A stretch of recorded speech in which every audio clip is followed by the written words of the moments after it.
Пространство и время здесь выворачиваются. Неудивительно, что птицы почти не поют. Это место отгорожено от внешнего мира невидимым куполом. Ученые обнаружили здесь глубинные инфразвуки и радиоактивный фон. У этих деревьев есть не только глаза, но и исковерканные хватающие лапы.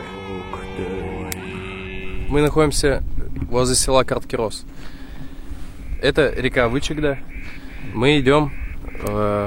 Как эта роща называется? Мы идем в языческую рощу.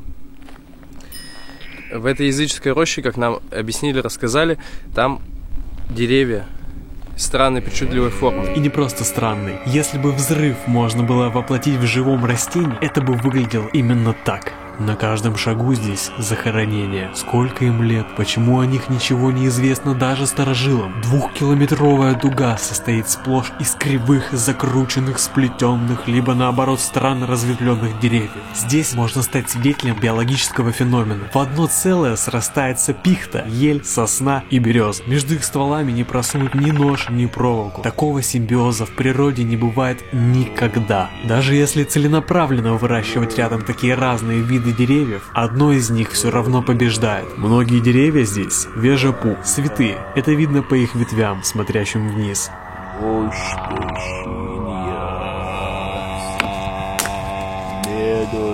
По многим деревьям видно, что этапы угнетения вспыхивают раз в 30-50 лет. Самым старым около 400 лет. Вспышки излучения, геомагнитные разломы, сейсмоактивность, влияние подземных залежей руды, радиация, гравитация, эпидемии. Ученые не могут определиться. Если же это дело рук людей, то что за тайное общество уже половину тысячелетия проделывает здесь свои ритуалы? Будут ли они защищать это место? А то периодически сюда наведывались черные копатели. Может, здесь были чумные захоронения? Оттого и деревья такие. Кто-то говорит, захоронения лагерные. Их много по лесам было. Кто-то вспоминает. У язычников представители разных племен, заключая брак, сажали в землю разные породы деревьев, как символ их вечной кровной связи. Версий-то много, но изучать рощу всерьез никто не дает ни денег, ни ресурсов. Вот и ходят о ней легенды в очень узких кругах шаманов. В последнее время зачастили любители мистики, образуются тропки, втыкаются таблички. Но даже обрастая легендами, это место все равно крайне мистическое. И в нем тебе то ли хорошо, то ли чертовски страшно.